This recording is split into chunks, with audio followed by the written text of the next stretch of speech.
les Espagnols, quand ils arrivent en février 1939, en fait, ils arrivent en France, dans un pays qui a déjà voté depuis 1938 et même avant, des lois xénophobes et des lois protectionnistes envers les Français, quoi. On est en pleine crise économique et déjà en octobre 1936, le gouvernement Blum dit qu'il va laisser passer en France les enfants et les étrangers qui sont munis de passeports et de visas. Voilà. En 1937, je crois que c'est en septembre ou en octobre 1937, Max Dormoy, qui est un ministre socialiste du Front populaire, dit qu'il reste à peu près 50 000 Espagnols en France et qu'il va faire en sorte qu'ils rentrent chez eux. Mais éventuellement, ils toléreront de garder les étrangers, donc les Espagnols, qui pourront subvenir à leurs besoins sans avoir besoin d'occuper un travail en France. Donc en fait, quasiment personne ne peut rester. Voilà. Et puis, bon, ensuite, en 1938, c'est le retour de Daladier avec des lois de plus en plus protectionnistes et de plus en plus xénophobes par rapport aux étrangers. C'est-à-dire que les étrangers sont désignés comme étant les responsables un peu de la crise, du chômage, et en même temps des gens qui dispensent en France des idées subversives. Donc ce sont des lois qui font que on va commencer à trier les étrangers entre les bons étrangers, ceux qui peuvent rester, et puis ceux qui sont déclarés dangereux ou qui peuvent être dangereux pour la paix sociale en France. Et on va commencer à les parquer, à les assigner à résidence. Ceux qui ne peuvent pas choisir un pays pour rentrer, pour partir, eh ben, on va les mettre dans des camps, dans des centres d'internement. Ça ressemble étrangement d'ailleurs aux lois qui ont été votées il y a quelques années en France. Hein. Ça a été comme ça. On désigne des étrangers, et puis après, quand la guerre va éclater, quand la guerre est à nos portes, et bien alors là, c'est carrément, on arrête tous ceux qui sont en âge de se battre, c'est-à-dire entre 15 et 50 ans. Et puis un peu plus tard, ça sera entre 50 et 65 ans. Et on les met dans des camps bien surveillés. Et là, effectivement, les Allemands n'auront plus qu'à les cueillir. Il y a les Espagnols, mais il n'y a pas que les Espagnols. Il y a tous ceux qui ont fui le nazisme et puis la montée du fascisme dans les pays de l'Est. Tous les Juifs qui sont persécutés vont se retrouver dans des camps et vont être juste bons à être cueillis par les nazis et la Gestapo. C'est dans ces conditions que les 500 000 Espagnols qui vont passer la frontière en 1939 vont arriver en France, avec ces lois qui sont des lois absolument terribles pour les différents, les étrangers. Voilà, vous avez la parole. Alors moi, ce que j'ai trouvé dans ce film, c'est des images qu'on n'a pas l'habitude de voir. Parce que qu'est-ce que l'on voit toujours? C'est les photos de, comment il s'appelle, Capa, où on voit toujours un peuple, toujours les mêmes images, etc. Et là, il y a quand même un certain reflet qui a été fait par quelqu'un qui était probablement sympathisant, mais qui montre une certaine réalité de tous ces gens, femmes, enfants. Et je trouve ça assez intéressant parce que ça donne un autre reflet. Et ça, c'est important, il faudrait bien le diffuser, parce qu'on montrerait quand même autre chose. Quand on parle des camps de concentration, parce que maintenant on dit camp d'internement. Or, à l'époque, on disait camp de concentration, mais politiquement correct a pris le dessus, et on a dit camp d'internement. Là, on ne voit pas, mais quand ils sont arrivés, c'était des terrains complètement vides, il n'y avait pas de baraques, ils faisaient des trous pour pouvoir avoir choix. Il ne faut pas oublier que c'était à partir de février, que c'était en plus un hiver assez rude, que les cabanes, eh ben, ils les ont fait un petit peu comme les Allemands avaient fait. Ensuite, ils ont reproduit, hein, quelque part, et on n'a rien inventé. Et quand tu dis les étrangers, ces campements-là ont servi ensuite pour mettre les enfants juifs. Là, ça, on l'a complètement oublié aussi. Et les premiers convois d'enfants juifs sont partis de ces camps-là pour l'Allemagne. Voilà. Et aussi, autre chose qui a été intéressante, parce que moi j'ai souvent entendu mon père me le dire, on prenait et on déposait les armes. C'est-à-dire on arrivait, et là on voit même le mec décharger complètement tout le matériel et tout ça. Là, on les voit relativement bon enfant, entre guillemets, les soldats. Mais moi, je me souviens peu de temps avant qu'il décède, il me disait, parce qu'il n'en parlait pas tellement, il en parlait plus à ses enfants, il disait, tu ne peux pas savoir avec quel regard de haine on nous regardait, on était les perdants. On était les perdants et on déposait les armes, ils étaient supérieurs à nous. Et là, je vois, dans ce film, justement, ça redonne une certaine dignité aux gens. Ils arrivent, bon, ben d'accord, ils arrivent avec le peu de bagages qu'ils ont, mais quand même en même temps une certaine fierté. C'est pas des gens, voilà. Et on voit comment on les fouille, comme on verrait aujourd'hui dans le métro des personnes que les flics fouillent. Hein. Ça n'a pas trop changé, parce que quand on voit là aujourd'hui ce qui se passe en Europe, dans certaines frontières, où ce sont de véritables boucliers humains. Et aussi, autre chose, là on ne le voit moins, mais quand il y a eu la guerre, on les a pris aussi pour aller travailler dans les usines d'armement en Allemagne. Ça aussi, on l'oublie, parce qu'on a fait la guerre aux Allemands, je dis on, parce qu'on est en France et qu'on est européen aujourd'hui. Mais quand la ligne Maginot est partie, quand les paysans avaient donné leurs enfants pour aller se bagarrer après, et qu'après on est venu chercher leurs chevaux, là ils faisaient un peu plus la gueule, et là la population française s'est adoucie par rapport à ces Espagnols qui avaient fait la guerre, parce qu'ils voyaient les choses un petit peu différemment. Ça, il faut pas l'oublier. Il ne faut pas l'oublier, et c'est comme ça que la Noébé, elle est née comment? Elle est née parce qu'ils se sont engagés pour beaucoup dans la Légion étrangère, parce que beaucoup c'était ça où on te retourne en Espagne, hein, ça il ne faut pas l'oublier. Et quand ils se sont retrouvés de l'autre côté avec des militaires quand même commandants qui étaient pétinistes, ça ne pouvait pas fonctionner. Avec des types qui étaient amoureux de la liberté, ça ne pouvait pas, et beaucoup désertaient. Quand les autres, après, ils ont retourné kazakh comme dame. Et ça, je pense qu'il faut quand même le répéter aux générations, nos générations, nos enfants, nos petits-enfants. Ce film, moi, je le trouve absolument fabuleux parce qu'il est humain, il est vraiment humain, il montre une certaine réalité.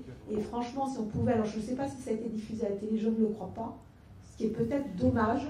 Alors je ne sais pas si vous avez des entrées, mais franchement, il faudrait essayer de le diffuser complètement. Voilà.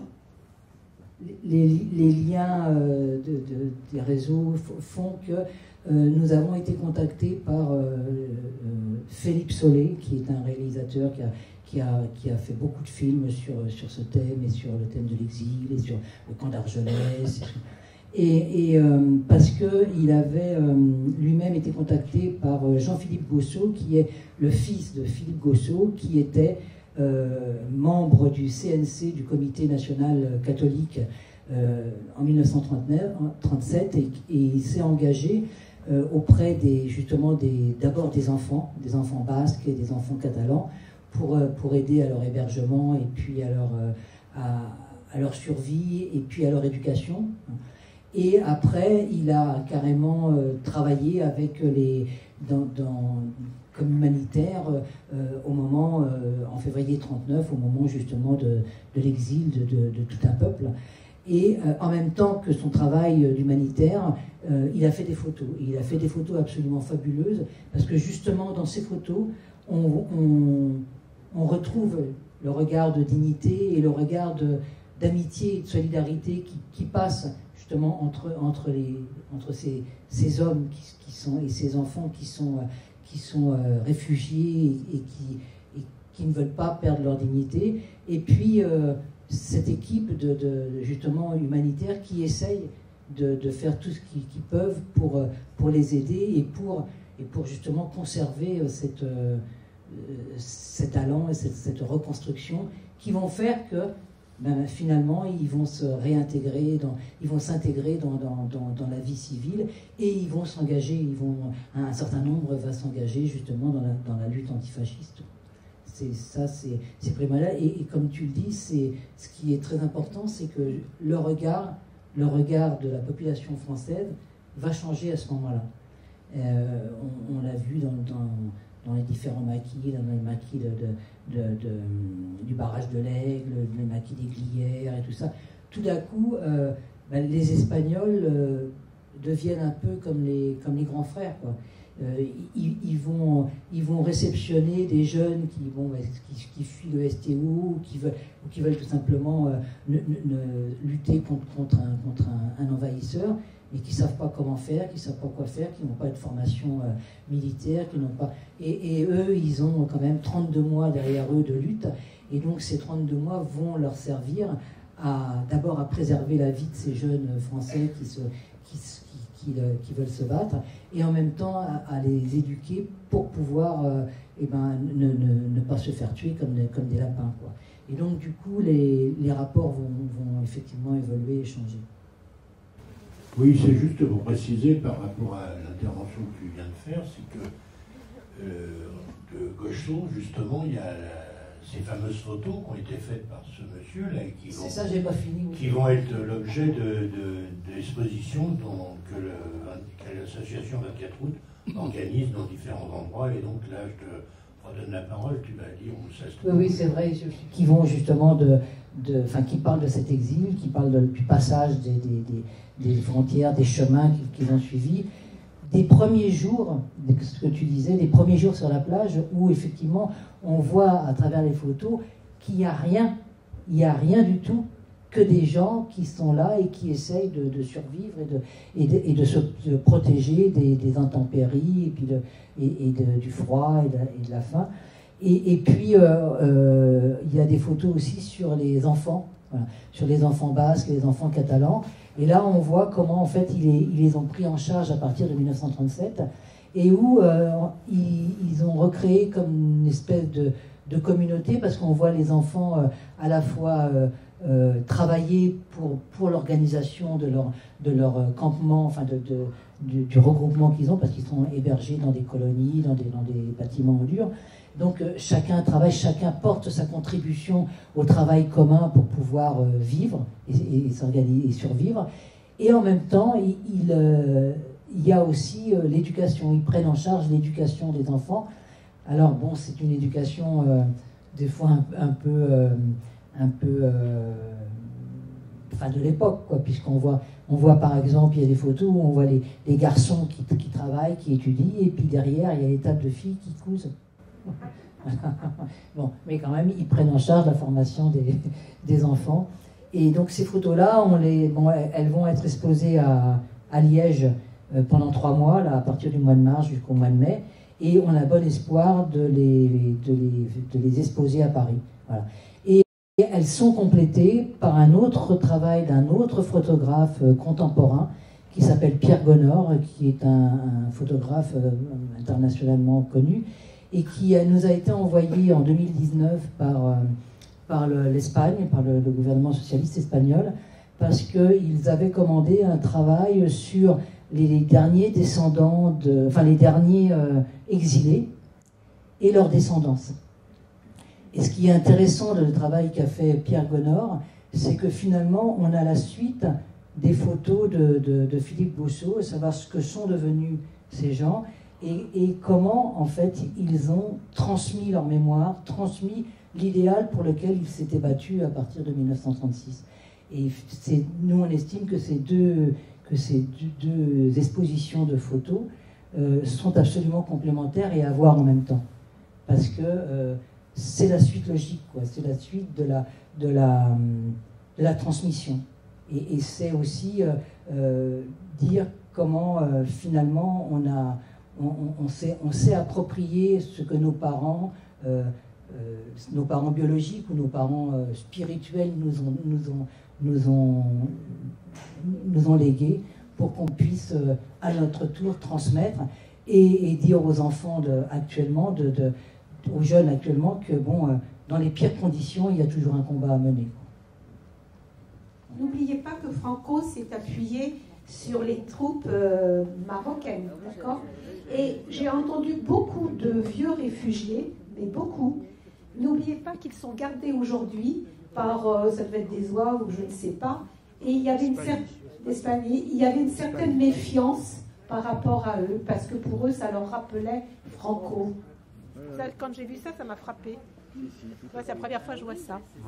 Dans les photos de Gossot, on a plusieurs photos avec des tirailleurs sénégalais au camp d'Argelès. Donc voilà, c'était certainement pour la plupart des réfugiés la première fois qu'ils voyaient des Noirs. Hein, c'était certainement. Voilà.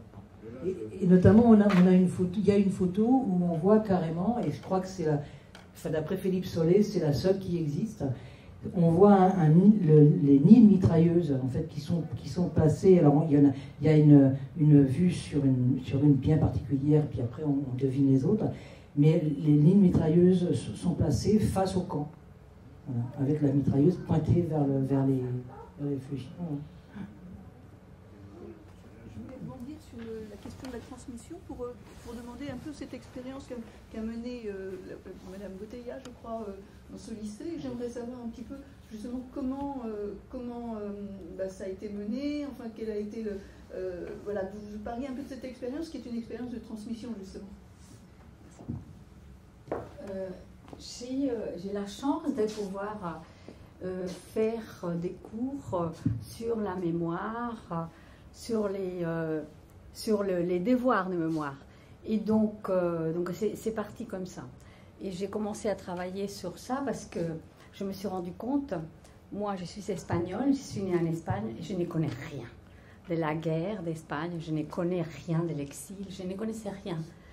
Et si je connaissais, mais je ne connaissais pas vraiment. Et c'est comme ça que je commençais à travailler parce que ça m'intéressait. Et j'ai découvert que dans ma famille, on n'avait jamais parlé de rien, mais on a vécu la guerre. Mon père, je disais tout à l'heure, mon père par exemple, il était de la Quinta del Biberón, mon père. Et comme j'imaginais quand la guerre a commencé, tout ça, qu'il était trop jeune, j'ai même pas imaginé, quand j'entendais Quinta del Biberón, je pensais que c'était quelque chose de, voilà, le servicio militar. C'était pas vraiment la guerre. Et un an avant de mourir, il m'a raconté la guerre. Et là, mais alors pour moi, ça a été toute une découverte. Il y a 10 ans, j'ai su aussi que mon grand-père, qui était maître d'école, ma grand-mère aussi a été maîtresse d'école. Elle n'a pas été poursuivie parce que, je ne sais pas pourquoi. Mais mon grand-père, il a été poursuivi alors qu'il n'avait pas participé, il était plutôt un peu la position d'un Unamuno qui était, voilà, ils sont arrivés, ils vont mettre de l'ordre, c'est très bien. Donc il a été poursuivi. Donc j'ai découvert tout ça, ça a été une découverte. Et j'ai découvert parce que j'étais ici en France. Et je me suis rendu compte que la mémoire de la guerre, la mémoire de l'exil n'est pas en Espagne, elle est ici en France. Et il faut absolument qu'on l'amène en Espagne. Elle doit partir d'ici. Et comment il faut qu'elle parte d'ici? Avec les jeunes. La plupart des personnes qui ont vécu, parce que maintenant ce sont les descendants. Donc il faut que ça continue. Et ce que je me suis rendu compte, c'est que les élèves, ils s'adorent, non, ils sont étonnés, ils s'aiment, ils veulent savoir, ils s'investissent. Là, j'ai 2 élèves qui sont des ex-élèves. Voilà, elles sont plus élèves de lycée, elles ne sont plus lycéennes, elles sont étudiantes en fac. Elles sont venues et peut-être elles peuvent vous dire pourquoi elles sont intéressées. Non, mais moi, ça m'a intéressée aussi parce que je pense que c'est un problème actuel aussi. Enfin, certes, les frontières, elles se sont déplacées, les personnes ont changé et tout ça, mais le principe d'une frontière, que c'est pas pareil pour chacun, que pour certaines personnes, c'est un truc qu'on passe. Comme moi, si je vais en Espagne, c'est facile. Je prends la voiture et j'ai aucun contrôle. Et pour d'autres gens, c'est une épreuve et c'est un obstacle et aussi un endroit où on meurt. Et je pense que c'est important de se rappeler, parce que c'est un peu en train de se reproduire et c'est pas pour autant que le problème il se règle. Et voilà, donc moi, c'est ça qui m'a intéressée aussi aux frontières et à l'exil en Espagne. Et c'est sûr que tout l'aspect qu'en Espagne on n'en parle pas, et ben, ça m'a beaucoup étonnée parce qu'on avait étudié le film El Silencio de Otros. Et là, ça m'a énormément choquée. Et oui, c'est important et je pense, vu que nous on peut en parler, et ben, il faut qu'on le fasse.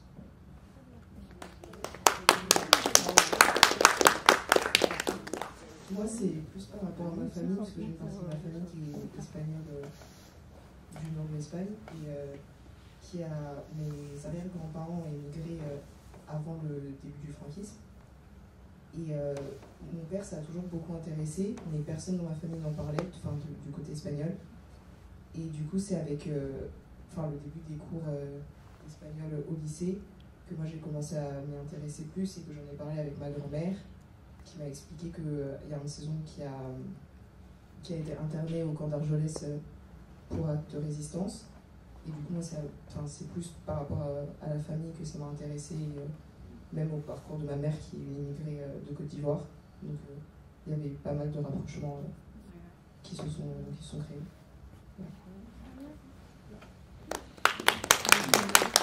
Donc moi, je voudrais dire, sur le film, il y a quelque chose qui m'a sauté aux yeux, c'est qu'il n'y a pas de parole. Hein. Ce ne sont que des images. Donc ça, c'est très important. Hein. Oui, d'accord. Donc ça me semble très important. C'est un peu les caricatures où on met sans commentaire. Hein. Il n'y a pas besoin de commentaires, on comprend tout de suite. Donc c'est la force de l'image. Hein. Et deuxièmement, je voudrais dire que le titre est très beau, évidemment, L'exode d'un peuple.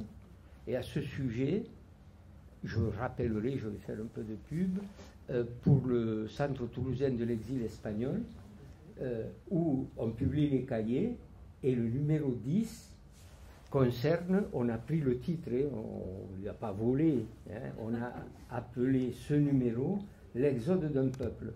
Et quand on a fait ce numéro, et ça je pense qu'on a eu le nez creux parce que c'était les dernières cartouches qu'on pouvait tirer, comme on ne pouvait plus interviewer des gens des parents qui étaient passés parce qu'ils étaient morts. En revanche, on a interviewé une cinquantaine de personnes. Le numéro 10 comprend le témoignage de 50 personnes déjà âgées, mais qui, enfants, sont passés. Ils doivent être sur ces images-là, certains. Donc, tout ce numéro 10, c'est à peu près une cinquantaine de témoignages d'enfants qui sont passés à ce moment-là.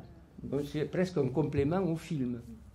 Donc, c'est un beau numéro qui coûte que 11 € d'ailleurs, mais qui est très épais.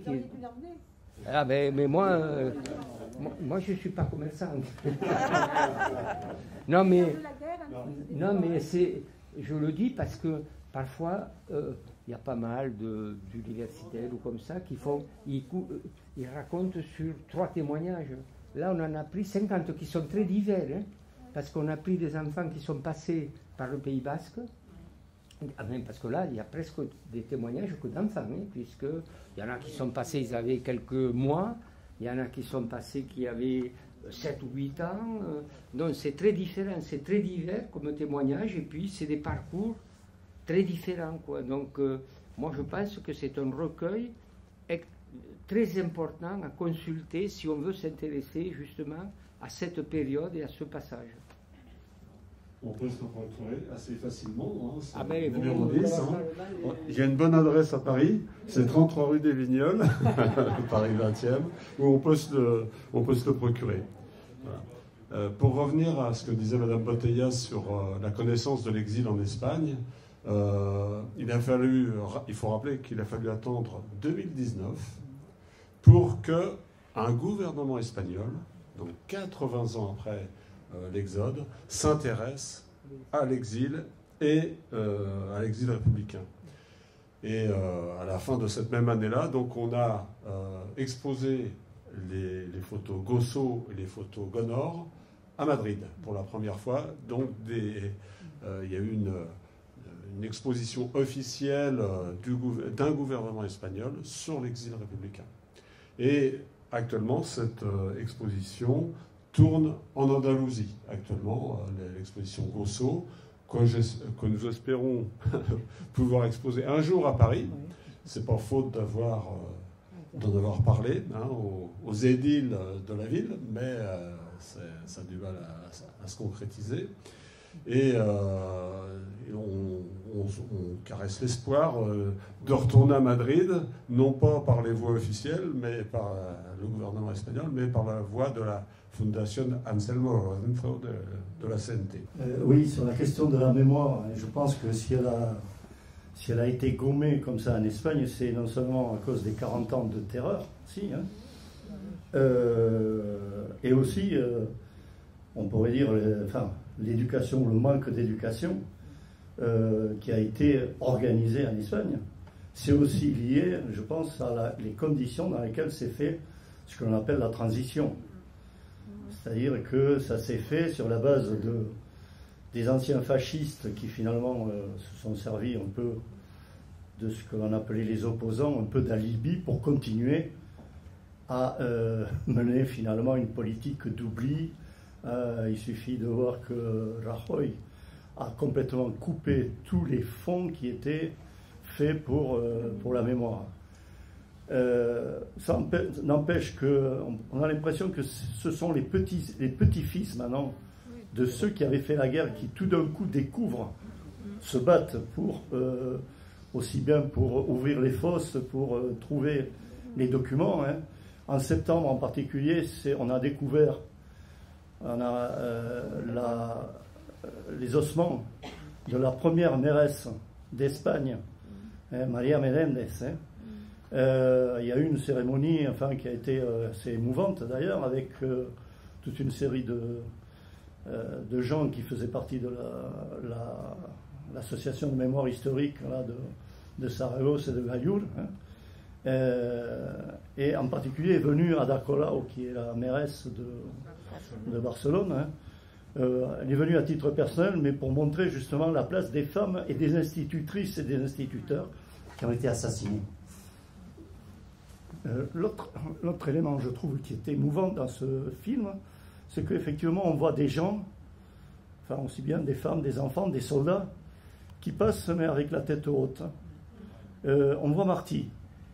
On a beaucoup aussi craché sur Marty, mais il y a aussi des aspects qui sont assez impressionnants de Marty, parce qu'il a demandé pour les derniers qui passaient des brigades internationales de passer en ordre militaire pour dire on passera la tête haute.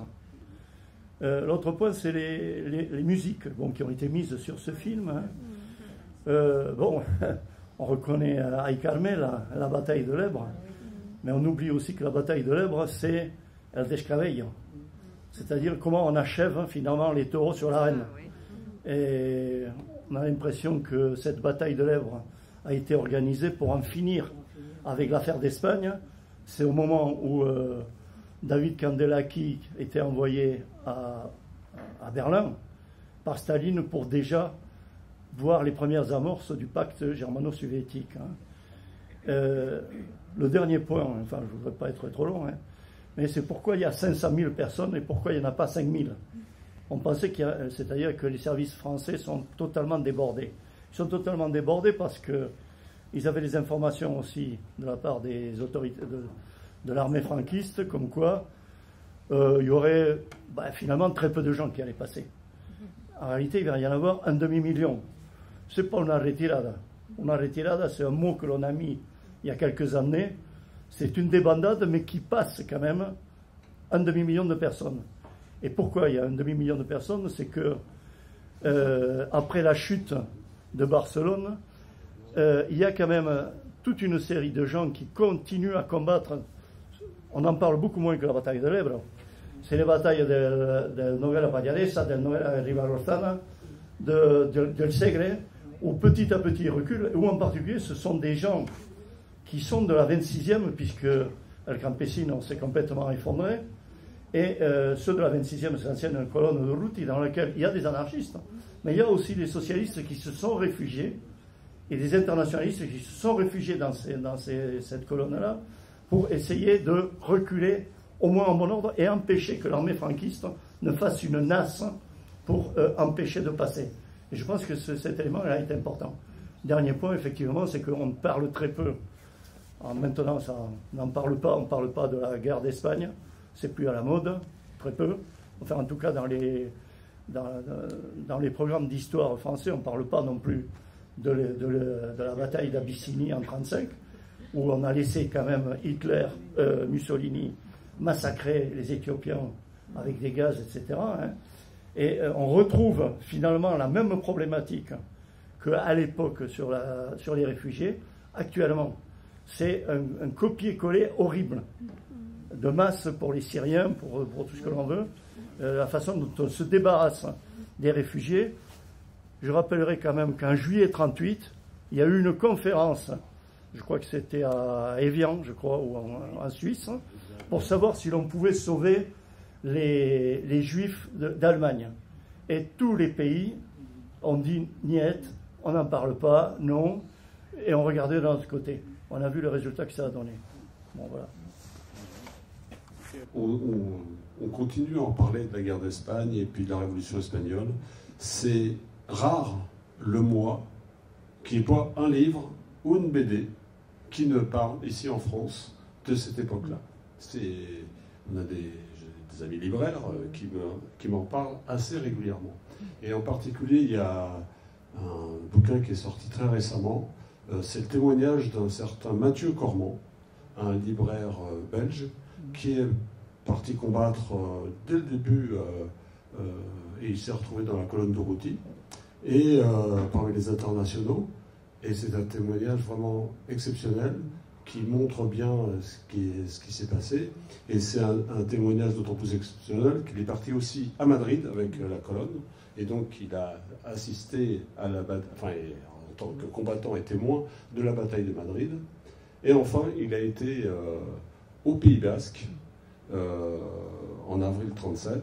Et il a assisté pratiquement, pas en direct, parce qu'il est arrivé parmi les premiers à Guernica, mais il y a un autre village basque, quelques jours avant, qui s'était fait, et il a assisté au rasage de ce village basque. Et c'est un témoignage qui vient de sortir là maintenant. Le titre du livre s'appelle « Salut, camarada ». Voilà, c'est étonnant, mais voilà, mais c'est de Mathieu Cormand. C'est vraiment un témoignage absolument formidable. Voilà. Et c'est assez régulier que des publications, des éditions fassent paraître des ouvrages sur la guerre et la Révolution espagnole. Par rapport à l'intervention de Madame, là, qui parlait de... Madame Botella. Madame Botella, qui parlait que son grand-père avait été inquiété. À quelles années à peu près? C'était tout de suite après la guerre, c'était 1940. Hein. D'accord. Voilà, il a été... Parce qu'il faut savoir que les familles sous le franquisme étaient toujours inquiétées, interrogées et recherchées pour avoir des informations au sujet des personnes de leur famille qui avaient passé le Pertus en 1939. En 1957, par exemple, des familles étaient convoquées pour donner des renseignements sur ceux qui étaient susceptibles d'être toujours en vie en France, par exemple. Et, voilà. mais nous, moi, ma famille est restée en Espagne. Hein. Moi, ma famille est restée en Espagne. Je suis venue en France en 90, donc j'ai toujours vécu en Espagne. Donc ça a été en Espagne, c'est comme ça. Et là, justement, quand on parle de tout ça, on parle aussi du film d'Almodovar. Là, au cimetière, je suis d'Alicante, dans un village qui s'appelle Aspé. Et donc, je ne sais pas, bon, je découvre tous les jours quelque chose. Il y avait une répression systématique dans les années, c'était l'année 41. Et donc, ce qu'ils ont fait, ils allaient en réalité dans tous les villages. Alicante, il faut savoir que c'était la dernière partie, c'était vraiment la République, le dernier port républicain, et comme ça a été Gironne. Hein. Et donc, ils allaient dans tous les villages, ils disaient, voilà, cette semaine, c'est le village Chantel, il faut nous envoyer 20 personnes. Et voilà, on les mettait devant le mur du cimetière d'Alicante, et donc on les tuait. Et on creusait des fosses, et on les mettait là. Et donc là, ils sont en train, les associations, ils sont en train de faire ressortir ça. Et justement, ils ont fait, ces dernières semaines, c'est Aspet, c'est ma ville. Et donc, ils ont retrouvé 14 des personnes, ils ont creusé la fosse, voilà, ce sont des archéologues qui ont fait ça à l'université d'Alicante, qui bougent beaucoup pour ça, avec les associations. Et aussi, et grâce aussi à la Consellerie, à la Generalitat Valenciana, parce que c'est quand même, il faut le dire, ça dépend toujours du gouvernement qu'il y a dans chaque région. Hein. Et donc, et là, ils sont découverts, voilà, il y avait 21 corps, donc ils ont retrouvé 14 corps des personnes des bons villages, et il y avait entre eux une femme. Et ça, en parlant des femmes, c'est atroce ce qu'on lui a fait. C'est qu'elle, c'est une femme d'Albatera, je crois. Albatera, après, ça sera un camp terrible. Ce qu'on lui a fait, c'est qu'elle était enceinte quand ils sont allés la chercher en 39.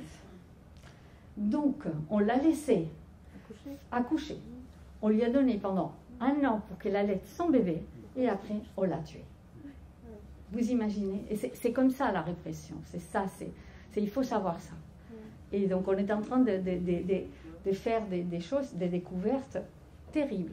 C'est pour ça que les problèmes de l'Espagne, c'est ça. C'est que c'est tellement terrible que c'est beaucoup plus facile de dire ici, voilà, c'est les passés, c'était comme ça, voilà, que regarder la réalité en face et regarder c'est la vérité qu'il faut. Il faut la vérité pour tout le monde. Et il faut quand même distinguer. Et ça, on ne le fait pas en Espagne. La guerre, il y a la période de la guerre. On va la laisser de côté. Il ne faut pas mélanger. Et c'est ça qu'il a fait. Les successifs gouvernements ont fait que ça, que mélanger et dire c'était la guerre. Et c'était la guerre pas entre gens contraires. C'était la guerre entre frères. Ça, c'est pas possible dans une Espagne catholique. C'est pas possible. Donc, on ne peut pas, donc on ne va pas parler, on va pardonner. Parce qu'on est catholique, on est des gens bien, et on va pardonner tout ça. Et c'est ça les problèmes. Il faut sortir de ça. Comment il faut sortir de ça?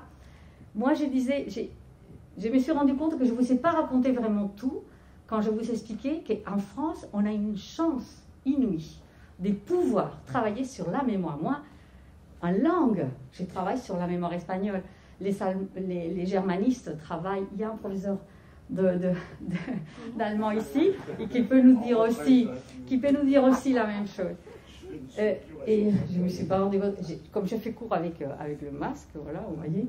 Alors, donc voilà, on peut toujours, on peut enseigner, on peut éveiller, on peut regarder des choses en face en France. En Espagne, ils sont en train de faire « je m'appelle, tu t'appelles, il s'appelle » dans les langues. Donc, voilà, déjà c'est ça. Et aussi, ce qui se passe, par exemple, en histoire, c'est qu'ils donnent des thématiques énormes et on n'arrive jamais à la guerre. Parce que à la fin, on n'a pas le temps, les professeurs d'histoire n'ont pas le temps, et il faut faire attention. Les professeurs d'histoire n'ont pas le temps parce qu'il y a les associations des parents d'élèves qui peuvent poser beaucoup de problèmes aux professeurs. Et ça, c'est quelque chose qu'il faut dire. Nous, en France, on a quand même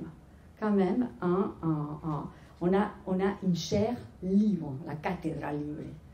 En Espagne, bon, libre. Mais on peut le faire. En Espagne, non. J'ai des amis en Espagne qui sont professeurs et qui ne peuvent pas enseigner tout ça parce qu'ils ne veulent pas avoir des problèmes. C'est tout. Et là, dans les publics, tout à l'heure, il y avait une inspectrice d'espagnol et il y avait la consejera d'éducation de l'ambassade d'Espagne. Et c'est avec elle que j'étais en train de parler à la fin. Et donc voilà, elles m'ont dit, ça, toutes les deux, en Espagne, ça, ce que vous venez de voir, c'est impossible. On ne le fait pas. Il n'y a pas ça.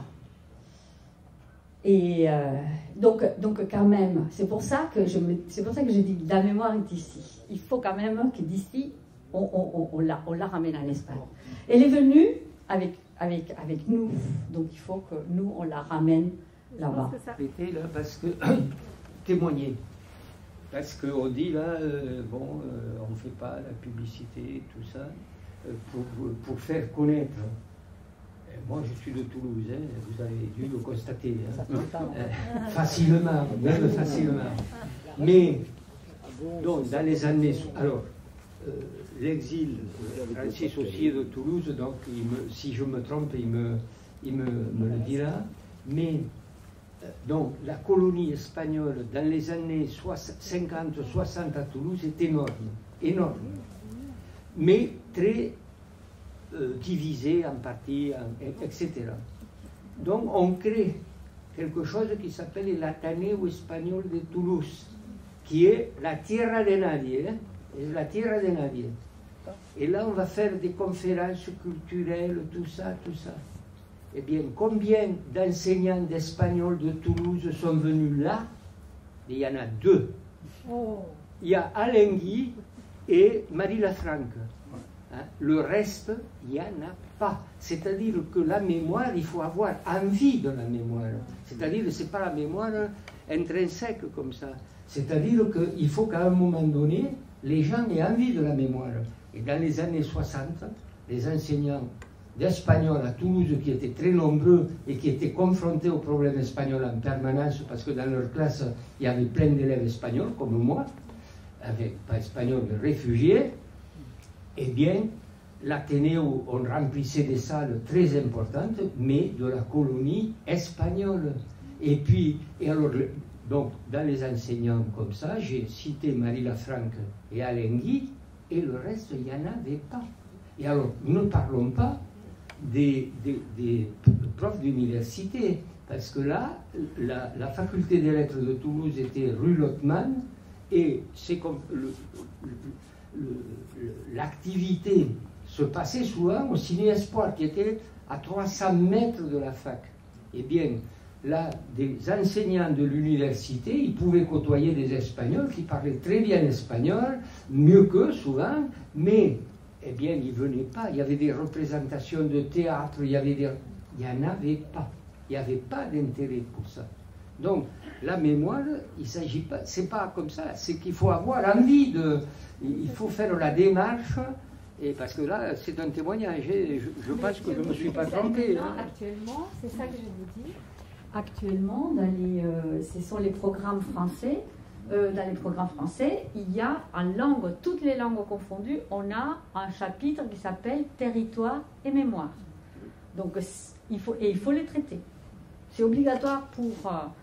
normalement. Donc, et avant c'est vrai que on ne parle pas des mémoires. Nous, il y avait d'autres. Il y avait seulement, c'était formas y lugares de poder. C'était la seule, hein, vous vous souvenez. Hein, et là, c'était différent. Maintenant, c'est territoire et mémoire. Donc, maintenant, ça, c'est une des choses qui sont... parce qu'ils font des choses bien, quand même. Dans ce qui vient d'être dit, la mémoire, c'est un combat. C'est pas, je crois qu'on a eu l'occasion de le dire déjà, mais c'est vrai, parce que voilà, la mémoire, l'histoire enseigne beaucoup, à condition qu'on s'y intéresse. Hein.